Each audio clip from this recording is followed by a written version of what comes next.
Praise the Lord. जय मसीह की सभी को। आशा करता हूँ आप सब लोग अच्छे होंगे।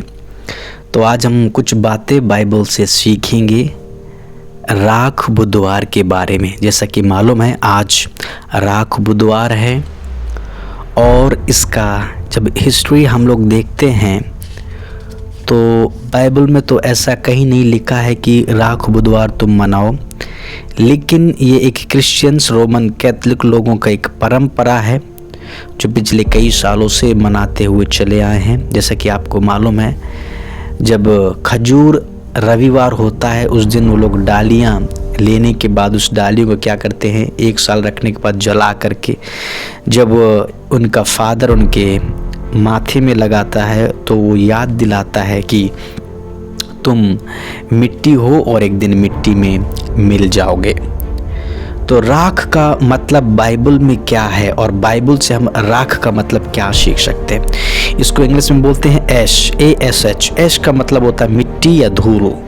और दूसरी तरफ से अगर हम लोग देखें तो उसको सोल बोलते हैं, SOIL, सोल। सोल का मतलब होता है मिट्टी। तो मिट्टी या राख बाइबल में किस चीज को दर्शाती है? जब हम लोग पुराने नियम में देखते हैं तो यहाँ पर इस राख को किस काम के लिए उपयोग में लिया गया है या किस काम में लोग उपयोग किया करते थे। तो पहली बात जब हम लोग देखते हैं तो जब राख का उपयोग पुराने नियम में लोग पश्चाताप करने के लिए, किस बात के लिए? पश्चाताप करने के लिए। अय्यूब 42:6 में लिखा हुआ है, मैं अपने ऊपर घृणा करता हूँ इसलिए धूल और राख में पश्चाताप करता हूँ। और उत्पत्ति 18:27 में मैं तो मिट्टी और राख हूँ। अब्राहम प्रभु से लोगों को बचाने के लिए बातें करता था। 37:34 में याकूब ने अपने बेटा की विलाप के लिए राख पर बैठकर पश्चाताप किया। जो योना था और वहाँ जब योना गया था नीनवे में, तो नीनवे का राजा तो जो था उसने खुद प्रचार किया और राख में बैठ करके कुमार्गों से फिरने के लिए, पापों के लिए पश्चाताप किए थे। और एक वचन मैं आपको पढ़ाना चाहूँगा, लूका 10:13 जब पढ़ेंगे आप लोग, हाय खुराजीन हाय बैतसदा, जो सामर्थ के काम तुम में किए गए यदि वे सूर और शैदा में किए जाते तो टाट ओढ़कर और राख में बैठकर वे कब के मन फिराते। मतलब मन फिराना मतलब किस में बैठकर? राख में बैठकर, टाट ओढ़कर। तो राख ऊपर लोग डाला करते थे, कपड़े फाड़ा करते थे, रोया करते थे, पश्चाताप किया करते थे। एक ही बात के लिए, किस बात के लिए? मन फिराने के लिए, अपनी गलतियों को मान लेने के लिए और दोबारा फिर से प्रभु के साथ में उस कनेक्शन को, उस संबंध को कायम रखने के लिए। तो यहाँ पे हम लोग राख का मतलब देखते हैं कि हम मिट्टी हैं और इसी प्रकार से एक दिन हम लोग भी मिट्टी में मिल जाएंगे। तो ये हमें याद दिलाता है ये वचन कि राख का मतलब क्या है, हम लोग मिट्टी में। जब जेनेसिस उत्पत्ति 3:19 पढ़ेंगे, मिट्टी से निकाला गया और उसी दिन उसी में फिर मिट्टी में मिल जाएगा। तो देखिए आज राख बुधवार है, इसी के साथ ही साथ आज से ही लेंटेन डेज मतलब कहने के लिए 40 दिन का यीशु मसीह के कष्ट के दिन चालू होते हैं और इस 40 दिन लोग भी उपवास करते हैं। 40 दिन का उपवास चालू होता है। तो यहाँ पे एक बात जब मैं पढ़ रहा था बाइबल तो मत्ती 9:14 और 15 में लिखा है, यहाँ यूहन्ना के जो चेले होते हैं वो उनसे पूछते हैं और कहते हैं फरीसी उपवास करते हैं पर आपके चेले नहीं। तो यीशु ने उत्तर दिया कि क्या दूल्हा रहते बराती सुख मनाएंगे? हाँ, जब दूल्हा इनसे अलग किया जाएगा तो वे उपवास करेंगे। तो यहाँ पे देखते हैं कि यूहन्ना के चेलों ने पूछते हैं कि अरे बाकी सब लोग उपवास करते हैं लेकिन आपके चेले, यीशु मसीह के चेले उपवास क्यों नहीं करते? तो यीशु मसीह ने वहाँ बताया जब दूल्हा साथ में है तो उपवास करने की जरूरत नहीं है। हाँ, एक समय आएगा जब दूल्हा साथ में ना होगा तब वो लोग उपवास करेंगे। तो हम लोग देखते हैं जब तक प्रभु यीशु मसीह इस पृथ्वी में थे वो बात अलग थी।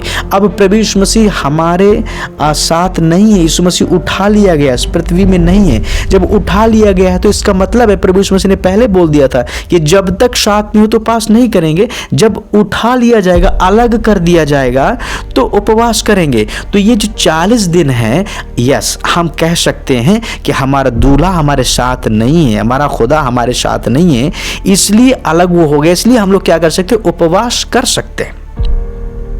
जब तक यीशु था नहीं, जब यीशु नहीं है तो उपवास करेंगे। और जब वो वापस आएगा, आने के बाद जब दूल्हा हमें उठा ले जाएगा और जब हम दूल्हा के साथ फिर मिल जाएंगे, तब फिर उपवास करना फिर हमारा बंद हो जाएगा। क्यों? क्योंकि वहाँ पे लिखा है, वहाँ पे भूख प्यास नहीं है, वहाँ पे भूख लगेगी कोई ज़रूरत नहीं है।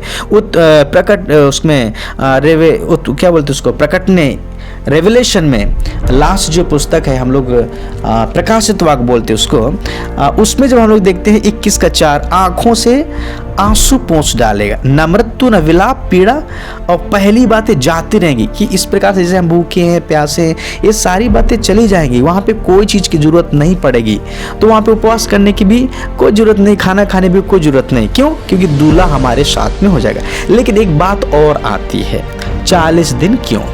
तो इसका जब हम लोग हिस्ट्री पढ़ेंगे तो हिस्ट्री क्या है कि कभी भी आप देखिए, प्रभु यीशु मसीह क्या बोलते हैं, व्यवस्था को लोप करने के लिए नहीं, व्यवस्था को मतलब ठुकराने के लिए नहीं, लेकिन व्यवस्था को पूरा करने के लिए उन्होंने कोशिश की है। तो यहाँ पे पुराने नियम से उठा करके नए नियम में 40 दिन जंप हो जाते हैं और उसको प्रभु यीशु मसीह पूरा करते हैं। जब देखिए महाजल प्रलय हुआ 40 दिन का था, मूसा पर्वत पर 40 दिन रात था, इस्राएली भटके कहाँ पे, जंगल में 40 साल, दाऊद का राज 40 साल, यीशु का जब सेवकाई शुरू की उपवास कितने, 40 दिन का, मरने के बाद यीशु जिंदा हुआ कितने दिन, 40 दिन इस पृथ्वी पर है। और तो ये सारी चीजें हम लोग हिस्ट्री में देखते हैं। इसी प्रकार से यीशु ने जैसे 40 दिन कष्ट उठाया, वैसे ही हम भी प्रभु के लिए कर सकते हैं क्या कुछ?